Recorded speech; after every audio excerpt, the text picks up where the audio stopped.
Hey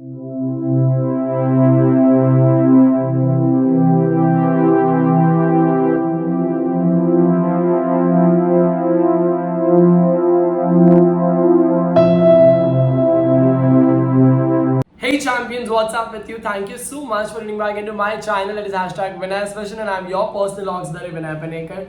Tuning up with this important video. ये video के अंदर मैंने आपको पूरा 10th स्टैंडर्ड का ग्रामर अच्छे से एक्सप्लेन किया है, जिसके ग्रामर के जो भी मैंने उसके क्वेश्चंस इसके अंदर इंक्लूड किया है ना, ये सारे क्वेश्चंस जो है आपको 5th में, 6th में, 7th में, 8th में, 9th में हर क्लास में पूछे गए हैं. बट स्टिल ये 14 मार्क के क्वेश्चन के अंदर कितना डिफिकल्ट होता है चैंपियंस लोग के लिए 4 मार्क भी स्कोर करना या 5 मार्क भी स्कोर करना.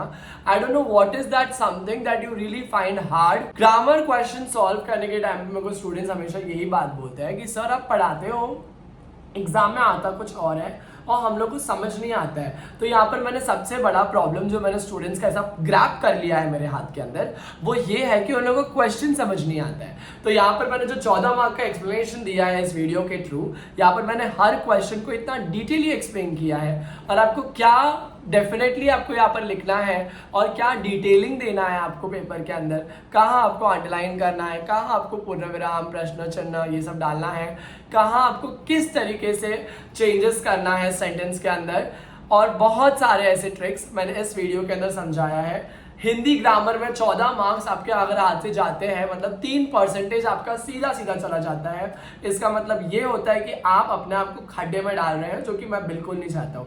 मेरे चैंपियंस जो है हमेशा ऊपर रहना चाहिए. गलती करो एक बार और एक बार करने के बाद में उसको समझो, उसको सीखो और दोबारा कभी उसको मत दोहराओ. ये मेरा सबसे बड़ा इंपॉर्टेंट मोटो है लाइफ का. मैं चाहता हूँ कि आप लोग भी आज इस वक्त सारे के सारे ग्रामर क्वेश्चंस जो मैंने यहाँ पर सॉल्व किया है, आप भी उसको सॉल्व करिए. समझिए कि मैंने कौन सी गलती किया है. वीडियो बनाने के टाइम पर ही मैंने बहुत सारी गलती किया है, तो मैं चाहता हूँ कि वो गलती आप भी नहीं करिए. ऑलराइट, और मैंने यहाँ पे डिस्कस किया है कि आप लोग कौन सी गलती करते हो, तो आप उस चीज़ को भी पॉइंट करिए, मेरी वाली गलती को भी पॉइंट करिए, और ये बात ध्यान रखिए कि दोबारा आपसे वो नहीं होना चाहिए. ओके, चलिए वीडियो शुरू करते हैं. अगला क्वेश्चन देखते हैं यहाँ पर क्या है. सूचनाओं के अनुसार कृतियां कीजिए. निम्नलिखित वाक्यों में से शब्द भेद पहचान कर लिखिए. कितने सारे स्टूडेंट्स लोगों को शब्द भेद का मतलब ही नहीं पता है. मैं आपको बता दूं, शब्द भेद में 4 टाइप के शब्द भेद है. पहला है संज्ञा. नाम नहीं बोलना है आपको, क्या बोलना है? संज्ञा, नाउन. फिर है उसके बाद में प्रोनाउन, आपको तभी बोलना है सर्वनाम, विशेषण, और उसके बाद में वी हैव क्रियापद. मतलब क्या हो गया वो? एडवर्ब. इतना क्लियर हो गया आपको कि यहाँ पर हमारे पास 4 टाइप के शब्द भेद है. यहाँ पर क्वेश्चन दिया है, लड़कियों को अधिक पढ़ने की ज़रूरत नहीं है. ऑलराइट, तो हम लोग यहाँ पर क्या लिख देंगे? जब ऐसा क्वेश्चन हम लोग को आएगा ना, तो हम लोग लिखेंगे प्रश्न चौथा. ओके, पहले का आपने क्या लिख देना है? क्वेश्चन लिखना है, लड़कियों को अधिक पढ़ने की ज़रूरत नहीं है. ये क्वेश्चन आपको लिखना पड़ेगा. लड़कियों को, कितना गलत स्टेटमेंट दिया है. लड़कियों को बहुत ज़्यादा से ज़्यादा पढ़ना चाहिए. इतना पढ़ना चाहिए कि वो खुद इंडिपेंडेंट हो और उनकी वजह से उनकी पूरी फैमिली जो है वो इंडिपेंडेंट हो जाए.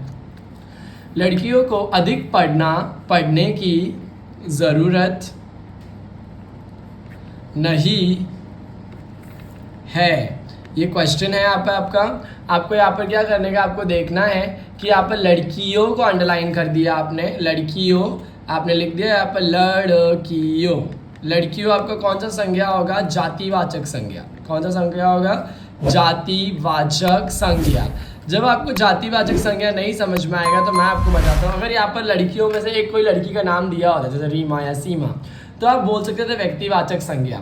बट यहाँ पर लड़की का नाम नहीं दिया, यहाँ पर सीधा एक ग्रुप की बात की गई है, तो हम लोग यहाँ पर उसको बोलेंगे जातिवाचक संज्ञा. लड़के बोलेंगे तो भी जातिवाचक संज्ञा. समझ में आ गया? फल बोलेंगे तो जातिवाचक संज्ञा, बट आम बोलेंगे तो व्यक्तिवाचक संज्ञा हो जाएगा. Am I clear? आपको याद है, समझ में आ गया? लड़कियों को अधिक पढ़ने की ज़रूरत नहीं. आपने सिर्फ एक ही ढूंढना है शब्द भेद और आपको क्या हो जाएगा? मार्क्स मिल जाएगा. मैं यहाँ पे आपको बता दूँ कि मैंने जातिवाचक संज्ञा की स्पेलिंग कैसा लिखा है. ज में आ की मात्रा, त में छोटी ई की मात्रा आएगी. त में कौन सी मात्रा आएगी? हमारी छोटी ई की मात्रा. तो इधर पे करेक्शन हो जाएगा जातिवाचक संज्ञा. हमेशा याद रखना, जातिवाचक संज्ञा में कौन सी मात्रा आएगी? छोटी ई की मात्रा. ऑलराइट, आगे देखते हैं. निम्नलिखित अवयवों में से किसी एक अव्यय का अर्थपूर्ण वाक्य में प्रयोग कीजिए. यहाँ पर 2 दिया गया है, क्योंकि और 2 वर्ड दिया गया है। आपको दोनों में से जो इजी लगता है उसके ऊपर क्या कर सकते हो, अव्यय का आंसर बना सकते हो।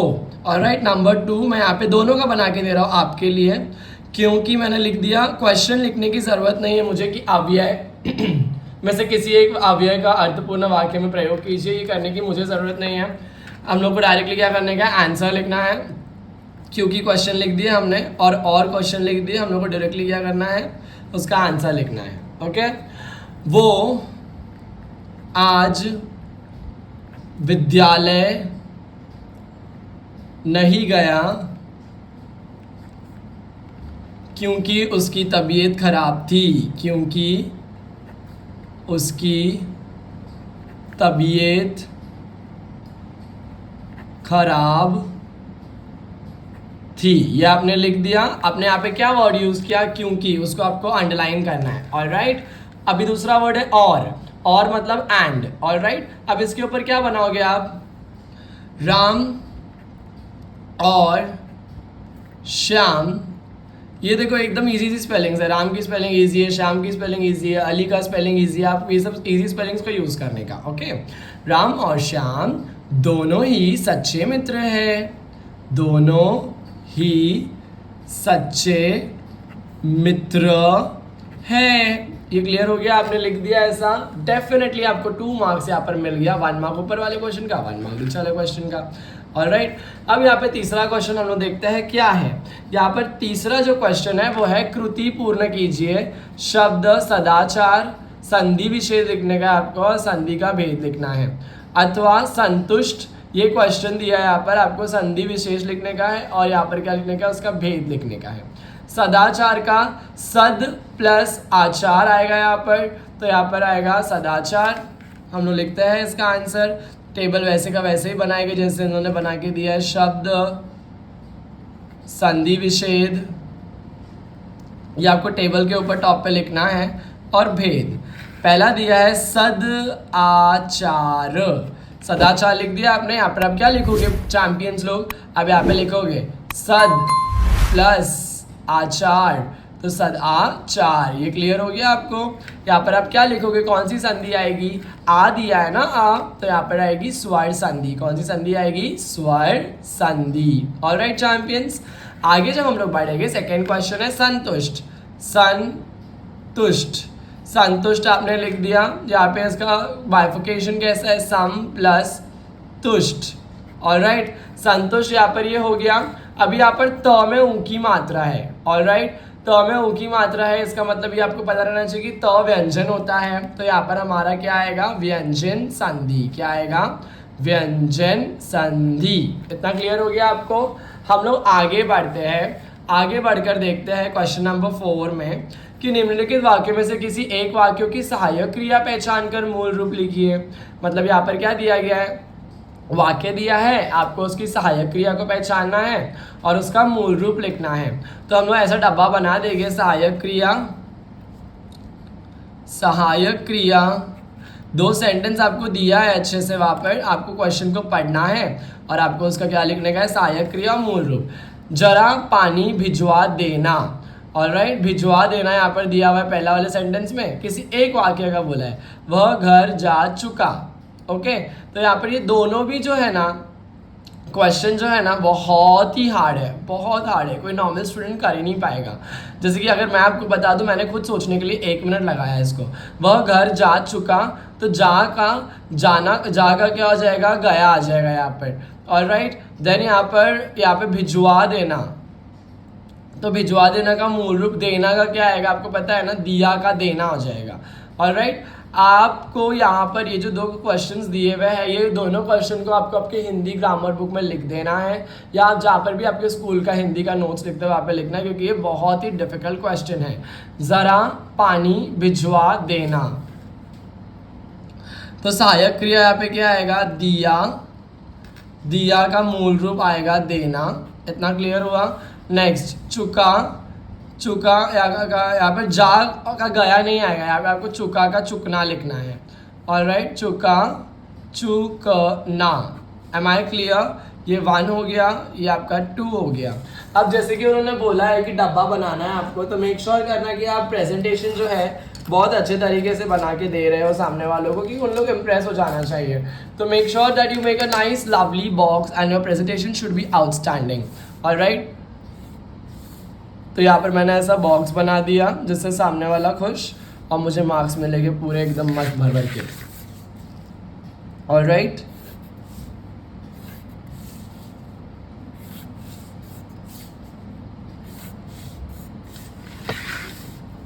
प्रेजेंटेशन मतलब है ना एक मम्मी को गिफ्ट देने के बराबर होता है. I want to tell you why. हम लोग मम्मी के लिए सबसे बेस्ट से बेस्ट गिफ्ट सोचते हैं कि मम्मी को मैं जो भी दूंगा ना सबसे बेस्ट रहना चाहिए, मेरी मम्मी का मुंह खुला का खुला रह जाना चाहिए गिफ्ट देखने के बाद में. प्रेजेंटेशन सेम वैसा ही गिफ्ट है जो आप अपने टीचर को देते हो. अगर आपका प्रेजेंटेशन बहुत अच्छा रहता है, टीचर डेफिनेटली उनका मुंह खुला रह जाता है और फिर वो आपको भर भर के मार्क्स देती है, जैसे आपकी मम्मी आपको भर भर के दुआएं देती है. ऑलराइट, चलिए आगे बढ़ते हैं क्वेश्चन नंबर 5 की तरफ. 5 क्वेश्चन जो है बहुत इजी है. निम्नलिखित वाक्यों में से किसी एक का प्रथम प्रेरणात्मक और द्वितीय प्रेरणात्मक रूप लिखिए. मैं दोनों का लिख रहा हूँ, आपको डब्बा वापस यहाँ पर बनाना है. यहाँ पे हम लोग क्या लिखेंगे, क्रिया. क्रिया के शब्द क्या है, एक तो पहला है देखना और दूसरा है भूलना. तो देखना का क्या आएगा, दिखाना दिखवाना. देखना दिखाना दिखवाना. बाबा मेरी एक बात सुनो आप लोग, कि आप लोग को कभी भी दिखाना या खुलना खुलाना खुलवाना ऐसे कोई भी वर्ड रहेगा ना, तो आपको छोटी ई वाले को यूज़ करना है. छोटी ई मतलब पहली वेलांटी को यूज़ करना है. अगर आप दूसरी या तीसरी कोई वेलांटी यूज़ करोगे तो आपको मार्क्स मिलेगा नहीं. समझ में आ गया. जैसे कि देखो भूलना है तो दोनों में आपको छोटा ऊ डालना है. भूलना भुलाना भूलवाना. भूलना भुलाना भुलवाना. ऑलराइट, ये आपने इस तरीके से लिख दिया. आपको इसको भी बॉक्स में डालना है. 1 मार्क्स आपके यहाँ पर बन गए. ऑलराइट, अगर आप ऊपर का क्वेश्चन नहीं लिखते हो, डायरेक्टली ऐसा आंसर लिखते हो तो भी कोई प्रॉब्लम नहीं है. बट अगर आप क्वेश्चन लिख दोगे तो और भी जस्टिफाइड हो जाता है कि आपका प्रथम प्रेरणात्मक क्रिया कौन सा है और द्वितीय प्रेरणात्मक क्रिया कौन सा है. एज ए स्टूडेंट आप लोग छोटी छोटी गलती करते हो जो बहुत ज़्यादा बड़ी गलतियों में कन्वर्ट हो जाती है. मैंने हमेशा चैंपियंस लोग को भी देखा है कि वो लोग बहुत छोटी मिस्टेक करके आते हैं जो मेरे ख्याल से कोई सोच ही नहीं सकता होगा, कोई टीचर सोच नहीं सकते ये करने के लिए. बट जो लोग मिस्टेक करके आते हैं वो मेरे साथ में डिस्कस करते हैं और मैं आपको बता देता हूँ कि ऐसे ही मिस्टेक्स को मुझे सही करना अच्छा लगता है. मेरे चैंपियंस लोग ने किसी ने ये वाला चीज़ इधर लिख के आया था, ये वाला चीज़ इधर लिख के आया था. आपको याद रखना है दिखवाना और भूलवाना, ऐसा वाना वाना वाला जो वर्ड लिखेगा ना आप, वो द्वितीय प्रेरणात्मक में आना चाहिए. आप उसको प्रथम प्रेरणात्मक में नहीं लिख सकते हो. अंडरस्टूड. आगे हम लोग बढ़ते हैं. यहाँ पर आपको दिख रहा है निम्नलिखित मुहावरों में से किसी एक मुहावरों का क्या करना है आपको यहाँ पर करना है, वाक्य में अर्थ लिखकर आपको वाक्य में उसका प्रयोग करना है. ऑलराइट, तो हम लोग इसको कैसे करेंगे, सबसे पहले तो क्वेश्चन लिख देंगे. क्वेश्चन क्या है, अर्थक्वेक आया. क्वेश्चन ये है कि आपको लिखना है पसीना बहाना. पसीना बहाना. Question number 6. पहला जो क्वेश्चन है वो है पसीना बहाना, बहुत मेहनत करना, इज्जत उतारना, बेइज्जती करना. ऑलराइट, तो यहाँ पर मैंने सबसे पहला वाला लिख दिया पसीना बहाना. पसीना बहाना का अर्थ मैं उसके सामने ही लिखूंगा बहुत मेहनत करना. ऑलराइट, अब इसका यहाँ पर आपको क्या करना है, इसका मुहावरे का वाक्य लिखना है. आप वाक्य में क्या लिखोगे, तो आप लिखोगे यहाँ पर मजदूर रात दिन एक करके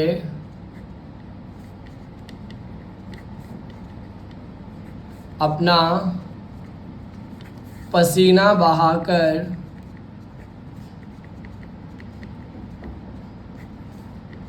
बच्चों का पेट पालता है. बच्चों का पेट पालता है या घर वालों को संभालता है. आप ऐसा कुछ भी लिख सकते हो जो आपको वाक्य के अंदर एकदम कंफर्टेबली जा रहा है, एडजस्ट हो रहा है. ऑलराइट, आपने यहाँ पर सेकेंड क्वेश्चन लिखना है इज्जत उतारना. इज्जत उतारना. बेइज्जती करना. आप यहाँ पे क्या लिखोगे, बेइज्जती करना. बेइज्जती करना. बेइज्जती करना आपने लिख दिया यहाँ पर। अब आपको इसका क्या करना है, वाक्य निकालना, वाक्य लिखना है। वाक्य वाक्य में आप क्या लिखोगे, दरोगा ने गांव वालों के सामने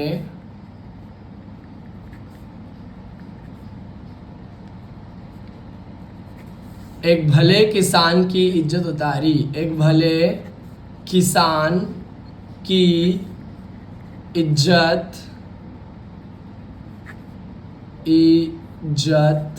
उतारी। ये आपने मेरे ख्याल से अगर जवान मूवी देखा रहेगा तो जवान मूवी में सबसे पहला जो इंसिडेंट जो दिखाया गया है वो यही है, फार्मर रिलेटेड ही है। अगर आपने मूवी नहीं देखा तो definitely you should watch it, अच्छी मूवी है वो। नेक्स्ट यहाँ पर अगर आप चाहो तो ये दोनों में से किसी एक का लिख सकते हो, या तो यहाँ पर आपको दूसरा एक ऑप्शन में ये मिलता है कि यहाँ पर एक आपको ऑलरेडी सेंटेंस दिया हुआ है जिसमें एक मेन मुहावरे को अंडरलाइन किया गया है, आपको उसको दूसरे मुहावरे के साथ में क्या करना है, चेंज करना है। तो आधाररहित वाक्यांश के लिए कोष्टक में दिए मुहावरों का उचित चयन करके वाक्यों को फिर से लिखिए। काम फुटना पहला वर्ड है और दूसरा है बोल बाला होना। तो हम लोग यहाँ पर क्या लिखेंगे, सबसे पहला हम लोग देखते हैं यहाँ पर किसका हम लोग लिख सकते हैं। क्वेश्चन क्या है, सार्वजनिक अस्पताल का ख्याल आते ही मैं भयभीत हो गया। सार्वजनिक अस्पताल का ख्याल आते ही मैं कांप उठा आएगा या बोलबाला हुआ, नहीं कांप उठा आएगा, है ना। तो हम लोग यहाँ पर क्या करेंगे, पूरा क्वेश्चन लिखेंगे। अगर आप ये दोनों नहीं करना चाहते हो बल्कि इसके जगह ये करना चाहते हो तो आप ऐसा कर सकते हो कि आप ये लिख दोगे, सार्वजनिक अस्पताल का ख्याल आते ही मैं भयभीत हो उठा। आपको क्या करना है, क्वेश्चन याद से पढ़ो। आधाररहित वाक्यांश के लिए कोष्टक में दिए मुहावरे का उचित चयन करना है आपको। तो आपको यहाँ पर क्या लिखना है, सार्वजनिक अस्पताल का ख्याल आते ही मैं कांप उठा। मैं कांप उठा, मैं कांप उठा। इतना क्लियर हो गया आपको, मैं कांप उठा लिखा आपने। नेक्स्ट आगे देखते हैं, आगे क्या है। निम्नलिखित वाक्यों में से किसी एक वाक्य में प्रयुक्त कारक पहचान कर उसका भेद लिखिए। आपको क्या करना है, यहाँ पर कारक का भेद करना है आपको। तो यहाँ पर क्वेश्चन नंबर 7 जो है हमारा कारक का क्वेश्चन है। उमा ने सितार बजाया। पहला क्वेश्चन ये है कि उमा ने, क्वेश्चन लिखना ज़रूरी है यहाँ पर, सितार बजाया। किसने सितार बजाया, उमा ने बजाया ना। तो आपने ने अंडरलाइन किया, ने कर्ता कारक, ने कौन सा कारक है, कर्ता कारक, कर्ता कारक। ऑलराइट, नेक्स्ट अगर आपको जाना है, सेकंड क्वेश्चन है, अब तख्त को उधर मोड़ दो। अब तख्त को उधर मोड़ दो। अब तख्त को उधर मोड़ दो। ऑलराइट, अभी ये जो क्वेश्चन है यहाँ पर आपको क्या करना है, यहाँ पर आपको कारक लिखना है इसका। तो उधर बोला है ना, स्थान बताया गया है। स्थान अगर बताया गया है, उधर मोड़ दो, तो आपका अधिकरण कारक होता है। क्या होगा, अधिकरण कारक। अब तख्त को उधर मोड़ दो। अगर ये क्वेश्चन का आंसर रॉन्ग आपको लग रहा है तो प्लीज़ मुझे भी बताइए कमेंट करके कि इसका राइट आंसर क्या हो सकता है। आई फील सो अधिकरण कारक ही आएगा। All right everyone, next we have the next question is 8। निम्नलिखित वाक्यों को विराम चिन्ह में प्रयोग करके वाक्य फिर से लिखिए। विराम चिन्ह बोला है मतलब आपको सेंटेंस को पंचुएट करना है। ऑल राइट, मतलब आपको सेंटेंस पूरा पहले लिखना पड़ेगा। वाह, आपने तो कमाल कर दिया। आपने तो कमाल कर दिया। ऑल राइट, वाह, वाह आप यहाँ पर क्या कर रहे हो, एक्सप्रेशन डिनोट कर रहे हो, तो यहाँ पर ऑब्वियसली एक्सक्लामेटरी मार्क आएगा। एक्सक्लामेटरी मार्क से आप एक्सक्लेमेशन दिखा सकते हो। आपने तो कमाल कर दिया, पूर्ण विराम। और ये बात की गई है, जब कोई बात की जाती है तो 66 और 99 आता है, बट वो 66 और 99 को अपन बोलते हैं inverse, double inverted comma. But यहाँ पर किसी ने ऐसा कुछ बोला है क्या, राजू ने कहा वाह आपने तो कमाल कर दिया, मोहिनी ने कहा वाह आपने तो कमाल किया, ऐसा नहीं लिखा है ना। तो जब तक ऐसा नहीं लिखा रहेगा ना डायरेक्ट स्पीच नहीं लिखी रहेगी ना तो आपको यहाँ पर मेंशन करना नहीं है इन्वर्टेड कॉमास को। Am I clear? नेक्स्ट आगे बढ़ते हैं। यहाँ पर आपको 1 मार्क्स एक्सक्लेमेटरी मार्क और पूर्ण विराम के दिए जाएंगे। आगे बढ़ते हैं। निम्नलिखित वाक्यों में से किन्हीं 2 वाक्यों का सूचनानुसार काल परिवर्तन कीजिए। आपको काल को परिवर्तित करना है। यहाँ पर 9वां क्वेश्चन जो है काल परिवर्तन के ऊपर है। सबसे इजी टॉपिक है। अगर आपको अभी तक काल परिवर्तन नहीं समझ में आया, मेरे वीडियोस है, प्लीज जाके उसको देखिए, यूट्यूब पे ही है। मेरी गाड़ी तो बिक जाती है, मेरी गाड़ी तो बिक जाती है। अभी आपको इसको लिखना है पूर्ण वर्तमान काल में, मतलब बिक गई है। ओके, मेरी गाड़ी तो बिक गई। ऑलराइट, मेरी गाड़ी तो बिक गई, मेरी गाड़ी तो बिक गई। ये क्लियर हो गया आपका? आपने इतना लिख दिया, आपका काम बन गया, बेस्ट हो गया आपका। ओके, मेरी गाड़ी तो बिक गई लिख दिया आपने। नेक्स्ट आगे देखते हैं। ठीक 11 बजे प्रधानमंत्री बाहर आते हैं। इसको सामान्य भूतकाल में लिखना है। वापस से आपको सामान्य भूतकाल याद रखना है कि आपको उसमें क्या लिखना है। डायरेक्टली आपको आते हैं का आए लिखना है। ठीक 11 बजे प्रधानमंत्री बाहर आए। ठीक 11 बजे प्रधानमंत्री बाहर आए। ठीक 12 बजे प्रधानमंत्री बाहर आए। एक बारी मुझे ये सेकेंड वाला जो है ना थोड़ा डाउटफुल लग रहा है, तो मैं इसको कंफर्म कर लेता हूँ एक बार ग्रामर बुक में रेफर करके। ऑलराइट, फिर उसके बाद में हमारा बेनिफिट ऑफ डाउट जो है वो क्लियर हो जाएगा। यस, चलिए देखते हैं कौन सा वाला था मेरा सेकेंड वाला। अपूर्ण भूतकाल, अपूर्ण भूतकाल नहीं था, सॉरी, सामान्य भूतकाल। सामान्य भूतकाल में जाके देखते हैं सामान्य भूतकाल का रूल क्या है। सामान्य भूतकाल का रूल है गई गए, यही लिखना है आपको। तो बाहर आए लिख दिया मैंने। It is perfectly fine, winner your expert. Champions, आपको ये सेम टू सेम ऐसा ही लिखना है। और पहले वाले का भी देख लेते लगे हाथ। मेरी गाड़ी तो बिक जाती है, पूर्ण वर्तमान काल में क्या आएगा? पूर्ण वर्तमान काल में आएगा है लगाना ज़रूरी है लगाना बहुत ज़रूरी है। मेरी गाड़ी तो बिक गई है, मेरी गाड़ी तो बिक गई है। आप प्लीज़ इसको करेक्ट कर लीजिए ना। जब आप पूर्ण वर्तमान काल लिखोगे ना उसमें है लिखना बहुत ज़रूरी है। ऑलराइट, चलिए आगे जाते हैं। 9th में फर्स्ट वाला हो गया, सेकेंड वाला हो गया, थर्ड वाला करते हैं। वह उसकी ओर देखती है। अपूर्ण भूतकाल में आपको लिखना है इसको। अपूर्ण भूतकाल में आपको रहा रही तो लिखना ज़रूरी है। और भूतकाल बोला तो था थी आएगा जिसके अंदर। ओके, था थे थी आएगा। वह उसकी ओर देख रही थी, वह उसकी ओर देख रही थी, वह उसकी ओर देख रही थी। ये आपने लिख दिया अच्छे से, आपको मार्क्स मिल जाएंगे। 10th question. निम्नलिखित वाक्य की रचना के आधार पर भेद पहचान कर लिखिए। मजदूरों ने गड्ढा खोदा और घर चले गए। मजदूरों ने गड्ढा खोदा और घर चले गए।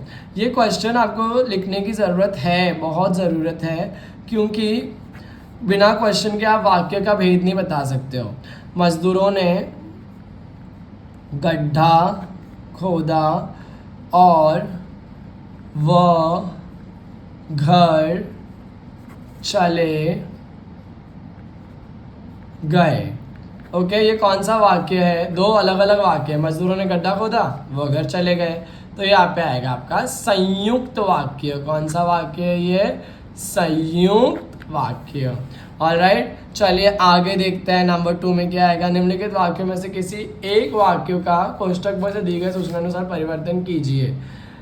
आपको क्या करने का है यहाँ पर है ना, दूसरा जो क्वेश्चन दिया है उसमें आपको ये करना है कि एक वाक्य को आपको दोनों में से किसी एक वाक्य का आपको परिवर्तन करना है। ऑलराइट, मेरी टांग टूटना एक दुर्घटना थी, तो प्रश्नार्थक करना है आपको। इसको ना क्वेश्चन बनाने का है। मेरी टांग टूटना एक दुर्घटना थी। आपको पता है मराठी में आपने वाक्य रूपांतर सीखा है कि कोई भी उद्गारार्थी प्रश्नार्थी वाक्य को कैसे चेंज करने का, आज्ञानार्थी में या अलग अलग टाइप में।